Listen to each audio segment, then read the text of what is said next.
Hello everyone, welcome to my channel. Please subscribe and keep watching more details. General Hospital Monday, August 26 update. Carly's Jason mystery Tracy's sad shock Laura's lucky mission.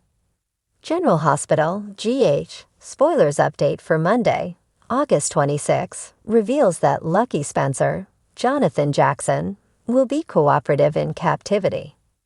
If Lucky's loved ones back in Port Charles are threatened, that could give him some extra motivation to play by the rules.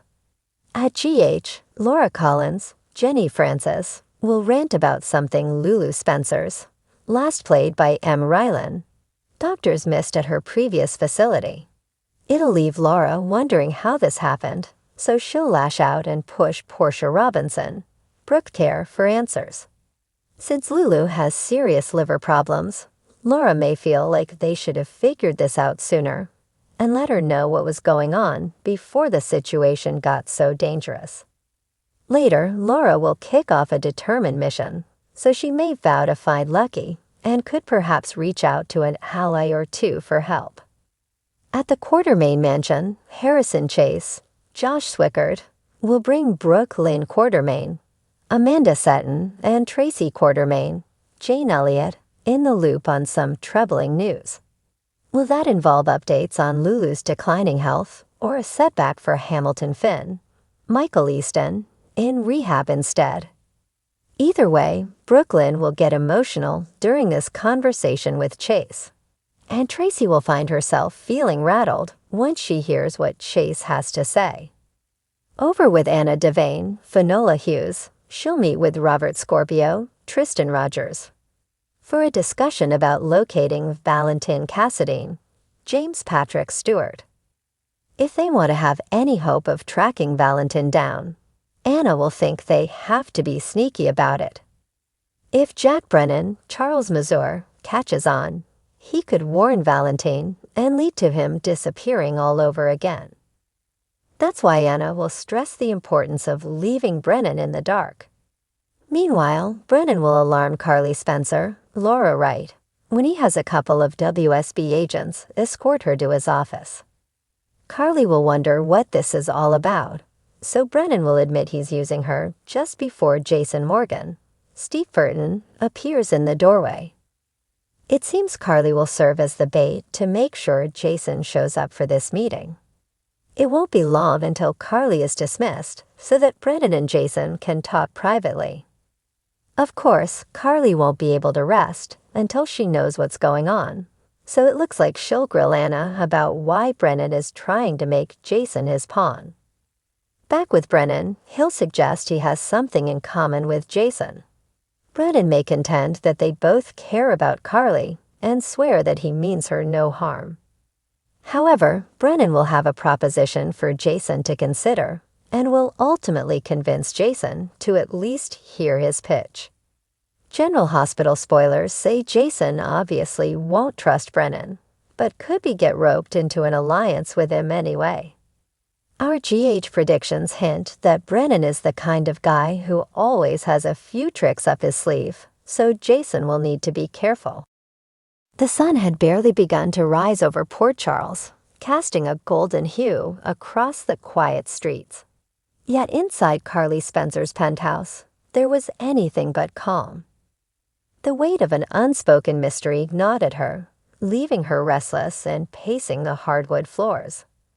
Her thoughts, however, were consumed by one person, Jason Morgan.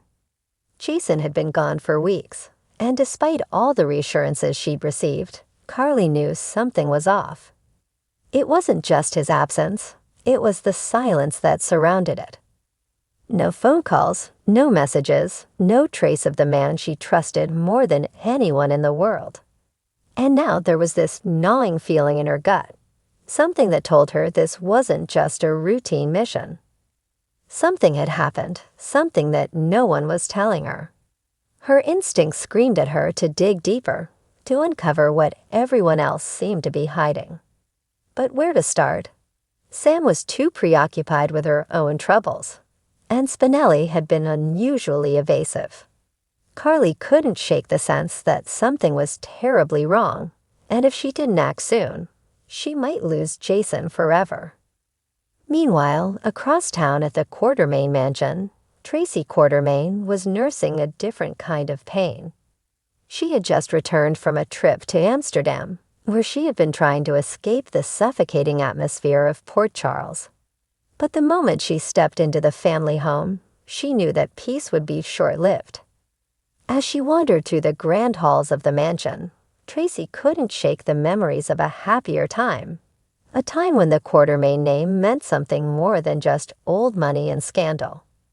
But those days were long gone, and in their place was a fractured family, held together by little more than shared history. Tracy's thoughts were interrupted by the sight of her mother, Monica Quartermain, sitting alone in the drawing room, a somber expression etched on her face. Monica had always been the rock of the family, the one who held it all together when everything else seemed to fall apart. But today, there was a sadness in her eyes that Tracy hadn't seen in a long time. "Mother." Tracy's voice was tentative, uncharacteristically soft. Monica looked up, her eyes brimming with tears. "Tracy, I'm so glad you're here." "What's going on?" Tracy asked, her heart sinking as she took a seat beside her mother. Monica took a deep breath, as if preparing herself for the words she was about to speak. "It's about Edward's will." Tracy's brow furrowed in confusion. "What about it? We've already been through all of that." Monica shook her head. "Not everything. There's something Edward left behind, something he never told us about. I only found out recently." Tracy's heart raced as Monica pulled out an old envelope, yellowed with age and bearing Edward Quartermain's unmistakable handwriting. As she opened it, Tracy could see the anguish in her mother's eyes. Inside was a letter, dated just a few months before Edward's death. It spoke of a secret investment, one that had gone horribly wrong.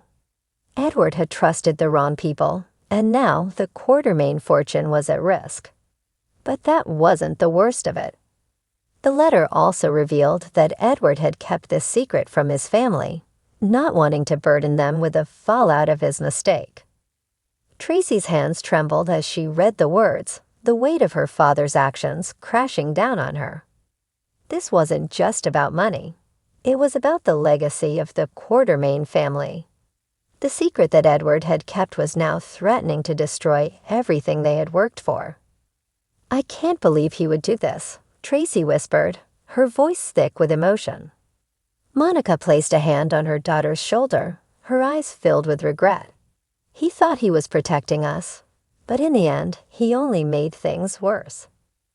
As Tracy tried to process the revelation, she couldn't help but wonder what this meant for the future of the Quartermain family. Could they survive yet another scandal? Or would this be the final nail in the coffin of a once great dynasty? While Carly and Tracy wrestled with their respective crises, Laura Collins was on a mission of her own, one that could change the fate of Port Charles forever. Ever since her return to the mayor's office, Laura had been preoccupied with a series of troubling developments. There had been whispers of a new threat on the horizon, something that could endanger the entire town. And at the center of it all was a name she hadn't heard in years, Lucky Spencer. Her son had been off the grid for a long time, living his life away from the dangers of Port Charles. But now Laura had reason to believe that Lucky was in trouble, and she knew she couldn't sit by and do nothing. With the help of Robert Scorpio, Laura had managed to track down a lead, a small town in Ireland where Lucky had last been seen. It wasn't much, but it was enough to give her hope. She knew that finding Lucky could be the key to stopping whatever was coming, and she was determined to bring him back. But the journey wouldn't be easy. Laura knew that she was walking into dangerous territory, and the people she was up against wouldn't hesitate to eliminate anyone who got in their way. Still, she couldn't let fear stop her. She had faced worse before, and she would face it again if it meant protecting her family and the town she loved. As Laura prepared to leave Port Charles, she couldn't help but think about the irony of the situation. Here she was, the mayor of a town that seemed to be in constant turmoil, and yet her greatest challenge lay thousands of miles away, in a place she had never been. But if there was one thing Laura knew for sure, it was that family came first. And no matter what it took, she would bring her son back. Back in Port Charles, the clock was ticking for Carly, Tracy, and Laura. Each of them faced their own battles, but in the end, they were all connected by the same thread: the desire to protect the people they loved. And as the sun began to set over the town, one thing was certain: the days ahead would be filled with danger, heartbreak, and the kind of determination that only the women of Port Charles could muster.